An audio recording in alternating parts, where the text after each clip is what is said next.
ரீசெண்டாக நான் ஒரு இன்டர்வியூ கொடுத்துருந்தேன். அதில் நான் பேசின நிறைய விஷயங்கள் பயங்கரமாக ட்ரால் ஆச்சு. இன்ஸ்டாகிராம், ட்விட்டர்லேருந்து இன்னைக்கு காலைல யூடியூப்லலாம் பார்க்கும்போது எனக்கு ரொம்ப ஷாக்கிங்காக இருந்துச்சு.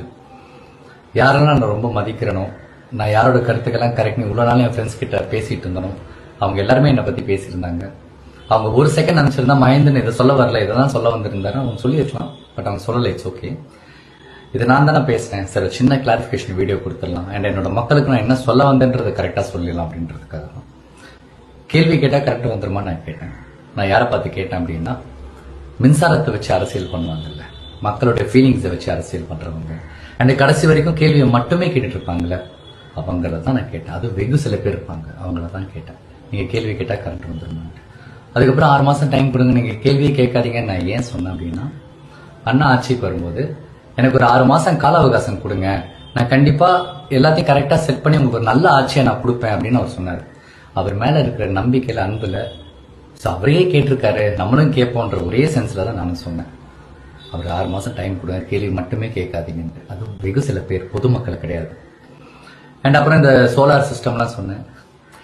எஸ், அது என்னுடைய தப்பு தான், அது இந்த வார்த்தை பிழை தான். நானும் பயங்கரமான ஸ்டூடெண்ட்லாம் கிடையாது. நான் ரொம்ப கஷ்டப்பட்டு 10th முடிச்சுட்டு அப்புறம் 12th போய் 11th 12th ஐயோ படிக்க முடியாமல் நடுவிலே ஓடி வந்துட்டேன். ஸோ ரொம்ப சாதாரண ஒரு ஆவரேஜ் ஸ்டூடெண்ட் தான். ஸோ அதனால நான் தப்பா சொன்னா, நான் வந்து சோலார் எனர்ஜின்னு சொல்லியிருக்கலாம், சோலார் பவர்னு சொல்லியிருக்கலாம், சோலார் பேனல்னு சொல்லியிருக்கலாம், இந்த மாதிரி நிறைய விஷயம் சொல்லியிருக்கலாம். அங்கே நான் சரியா என்னால் சொல்ல முடியல. நான் என்ன சொல்ல வந்தேன்றதை இப்போ நான் சொல்றேன். 2015 கொச்சி இன்டர்நேஷனல் ஏர்போர்ட், நம்ம கேரளாவில் ஒரு ஏர்போர்ட் இருக்கு. அந்த என்டையர் ஏர்போர்ட்டும் சோலார் எனர்ஜி சோர்ஸ்ல தான் அது ஒர்க் ஆயிட்டு இருக்கு. என்டையர் ஏர்போர்ட் நீங்க ஃபுல்லா பாத்தீங்கன்னா அந்த ஏர்போர்ட்டை சுத்தி சுத்தி சோலார் பேனல்ஸ் தான் இருக்கும். அதுல வர்ற அந்த எனர்ஜி சோர்ஸ்ல தான் அந்த ஏர்போர்ட்டே ரன் ஆயிட்டு இருக்கு. உலகத்திலேயே ஃபர்ஸ்ட் ஏர்போர்ட்.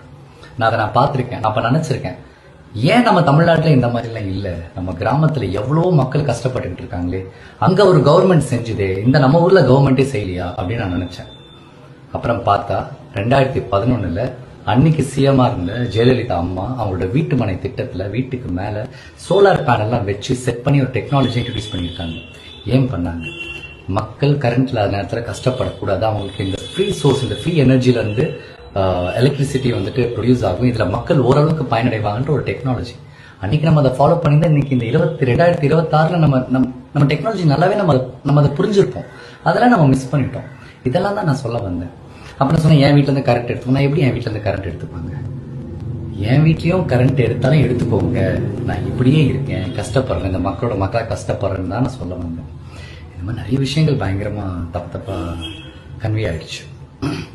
அதுக்கப்புறம் சொன்னாங்க, மகேந்திரனுக்கு பயங்கர திமிரு, அவன் வந்து சின்ன வயசுல இருந்தே பயங்கர திமிரு, ஒரு டைரக்டர் மாதிரி கால் மேல கால் போட்டு இன்னும் சீனிப்புலாம் கேட்டாங்க. அப்படிப்பட்ட ஒரு சம்பவம் நடக்கவே இல்லை. என்னை பத்தி பேசின அண்ணாவுக்கு நான் ஃபோன் பண்ணி கேட்டேன், என்னன்னா என் பேரெல்லாம் சொல்லிருக்கீங்க, எப்ப நான் நடந்துச்சு அப்படின்ட்டு.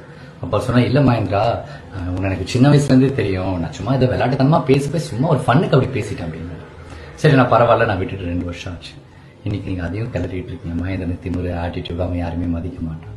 அண்ட் இன்னொரு அலிகேஷன் இருக்கு, இந்த கஷ்டத்தெல்லாம் பார்த்து மகேந்திரன் மக்களோட கஷ்டத்தை பார்த்து சிரிக்கிறேன், ஏராளமா பேசுறேன்ட்டு. ப்ளீஸ் எனக்கு அந்த மாதிரி பட்டத்தெல்லாம் கொடுத்துறாதீங்க. இன்னைக்கு நான் ஒருவேளை சோறு சாப்பிட்றேன், அது காரணமே இந்த மக்கள் தான். இவ்வளவு முக்கியமான இந்த மக்களை நான் எப்படிலாம் இருப்பேன்? என் கூட வேலை பார்த்தவங்க, என் கூட பழகினவங்களுக்கு தெரியும் நான் இந்த மக்களை எவ்வளவு விரும்புறேன், அவங்களை எவ்வளவு நேசிக்கிறேன் அப்படின்ட்டு. எனக்கு தயவு செஞ்சு இந்த மாதிரி தப்பான பேர்லாம் கொடுத்துறாதீங்க. இப்போ நான் சரியா நடிக்கல அப்படின்னா, என் படம் நல்லா இல்லைன்னு நீங்க சொல்லுங்க, மகேந்திரன் சரியா நடிக்கல, நீங்க ஒண்ணுமே இல்லைன்னு சொல்லுங்க, நான் கரெக்ட் பண்ணிக்கிறேன். உங்களை இம்ப்ரெஸ் பண்ற மாதிரி நான் நல்ல ஆக்டரா இருக்கேன். அதை தாண்டி இந்த மாதிரி தப்பான அலிகேஷன்ஸ்லாம் ப்ளீஸ் என் மேலே வைக்காதீங்க. அட்லீஸ்ட் இப்பயாச்சும் நான் என்ன சொல்ல வந்தேன்றது உங்க எல்லாருக்கும் நல்லா புரியும் நினைக்கிறேன். அண்ட் இந்த மாதிரி விஷயங்கள் தப்பா போய் நிறைய பொதுமக்கள் மனசை ஹர்ட் பண்ணியிருந்தா, என் மனசுல இருந்து இந்த வருத்தத்தை தெரிவிச்சுக்கிறேன். நான் என்னோட சாரியை கூட நான் கேட்டுக்கிறேன், மன்னிப்பு கூட நான் கேட்டுக்கிறேன். என் மக்கள் கிட்ட கேட்கல, எனக்கு என்ன பிரச்சனை? எனக்கு இது பிரச்சனையே கிடையாது. அவ்வளவுதான். எனக்காக டைம் எடுத்து இந்த வீடியோ பார்க்குறவங்க எல்லாருக்கும், இந்த மாதிரி கஷ்டமான ஒரு டைம்ல இந்த மாதிரி இருக்கும்போது எனக்காக என் ஃப்ரெண்ட்ஸாக இருக்கட்டும், யாரை கால் பண்ணவங்க, டெக்ஸ்ட் பண்ணவங்க எல்லாருக்குமே ரொம்ப ரொம்ப தேங்க்ஸ்.